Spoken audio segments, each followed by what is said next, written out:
Mula kay Philippines Trending News, kakapasok lang President Marcos nababahala na o nabahala na. Pilipinas buburahin sa mapa. Uy! So ito ang ating panonoorin mga tol at bibigyan natin to ng reaction video ngayon mula kay Philippines Trending News. No? So huwag niyo kakalimutan mag-subscribe sa kanyang YouTube channel. Nakalagay po ang link sa ibaba. At kung bago ka pa lamang dito at trip mo yung mga ganitong klaseng reaction video and commentary, syempre huwag mo rin kalimutan mag-subscribe.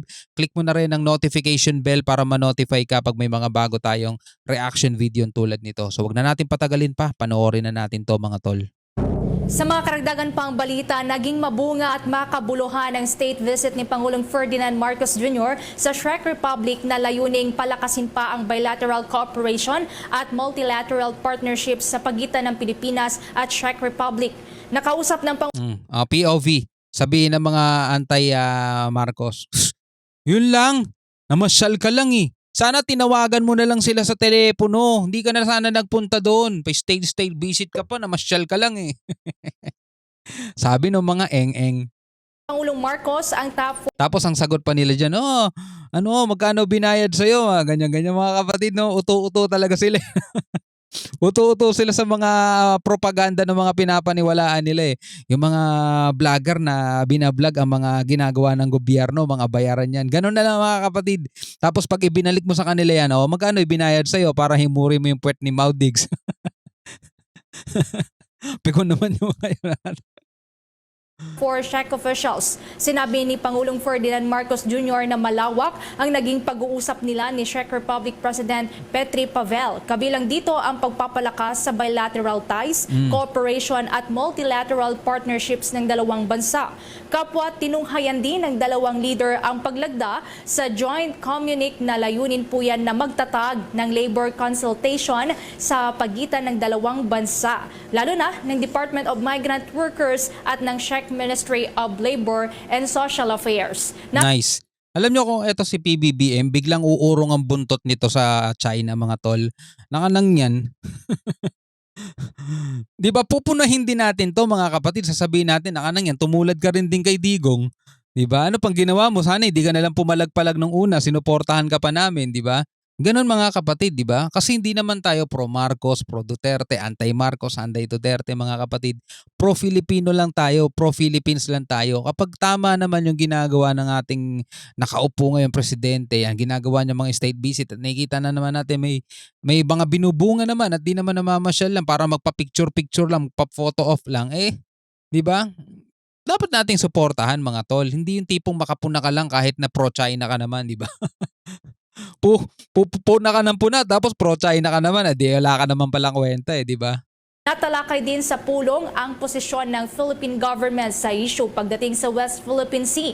Nangako din ang Czech Republic government na palawakin pa ang iba't ibang oportunidad gaya ng trade and investments, agriculture, green economy, renewable energy, space, aerospace, education, tourism, defense at iba pa. Naging produktibo naman ang pulong ni Pangulong Marcos kay Czech President Petr Pavel at Czech Prime Minister Petr Fiala, kung saan nagkaroon ito ng bilateral meeting kung saan nagkasundo ang dalawang leader na palakasin pa ang bilateral relationship ng dalawang bansa. Nakapulong din ng Pangulong Marcos si Czech Senate President Milos Vystrčil na sa kanya pong binigyang diin ang kahalagahan ng bicameral system sa Pilipinas. Nakausap din ng punong ehekutibo si Czech Speaker of the Chamber of Deputies Markéta Pekarová-Adamova kasama ng Pangulo sina Senate President Juan Miguel Zubiri at House Speaker Martin Romualdez sa kanyang meeting sa top 4 Czech officials. Kaugnayan, pakinggan pa natin ang bahagi ng pahayag ni Pangulong Ferdinand Marcos Jr.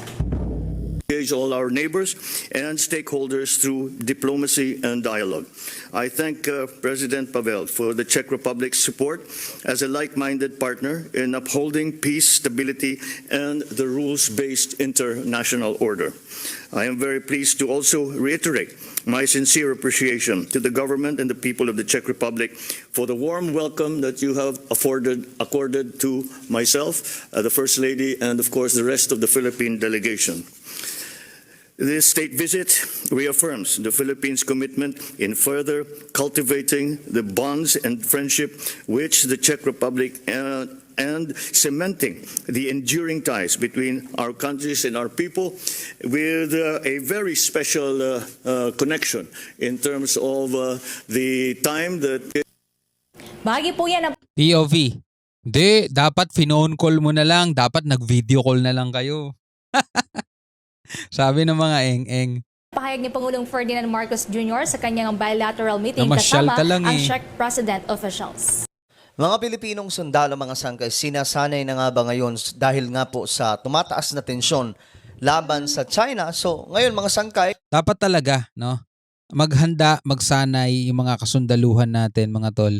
Hindi yung tulad ng sinasabi ni Banlawi, naalala niyo yun, ano yan, sarap banlawan ng malamig na tubig para magising, no? Ang sarap banlawan ng malamig na tubig, no? Uy, gumising ka naman. Instead daw na maghanda tayo, dapat ang pinaghahandaan daw natin ang kapayapaan. Yung kapayapaan, yun yung meron tayo ngayon na ayaw nating mawala. Pero dapat maghanda tayo. Kung kailan ka maghahanda, pag biglang umatake China, sasabihin niya, atake kami. Sabihin mo, teka lang, time first, mag-ready muna kami. ay tila baga naghahanda na po sa posibleng paparating na digmaan. At eto nga po mga sangkay, sinasanay na po ang ating mga kasundaluhan. Kung China, alaban po sa Pilipinas.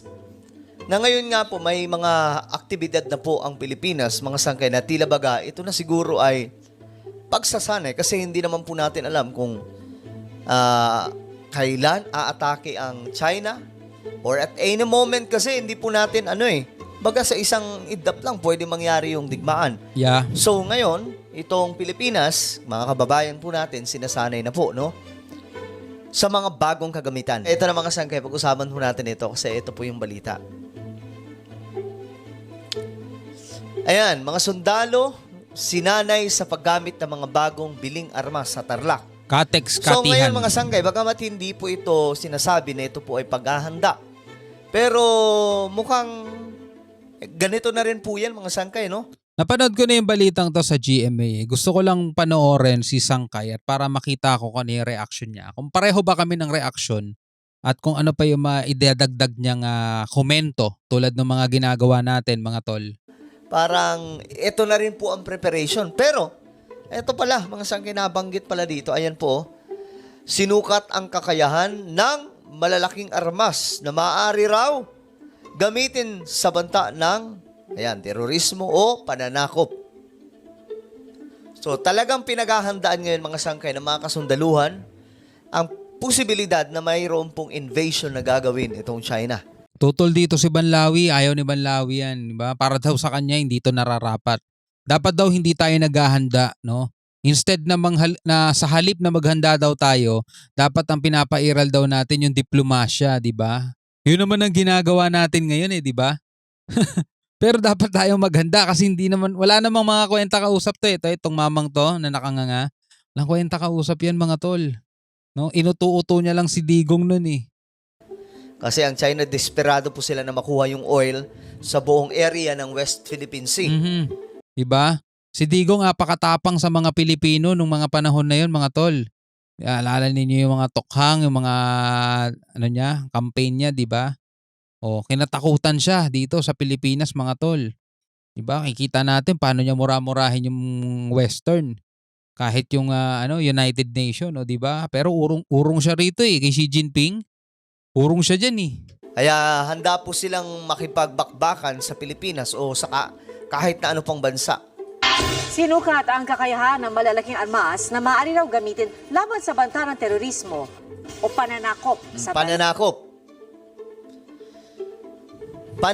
mga sangkay. So sa banta ng pananakop, ito na nga po, sinasanay na po yung ating mga kababayan, which is kailangan din naman po talaga yung ganito. Kasi kung hindi po tayo magre-ready, baka magulat na lamang po tayo. Yung China, may flag na po sa loob ng Pilipinas at sumasaludo na po sa flag nila dito sa ating bansa. So, actually, alam niyo mga kapatid, 90s pa Sinasakop na tayo unti-unti. Pumepwesto na sila dyan.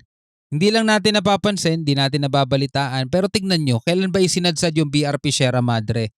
1999. Bakit? Dahil sa China. Di ba? Dahil sa China, mga kapatid, 2012, nagkaroon tayo ng standoff dito sa Scarborough. At mula noon, nawala na sa control natin ng Scarborough, nakuha na ng China, mga tol.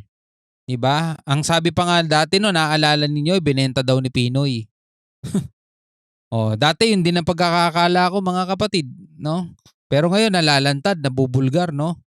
Si Trillanes pa pala yung gustong magpalaya sa China doon sa Scarborough.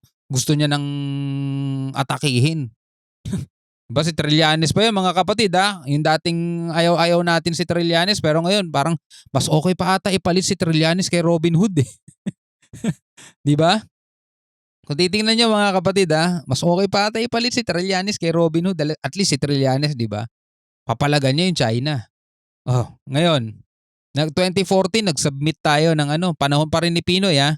Pero mo kung ibinenta ni Pinoy yung Scarborough, bakit siya magsasubmit nagreklamo sa dahig? Di ba? Ba't di natin naisip yun?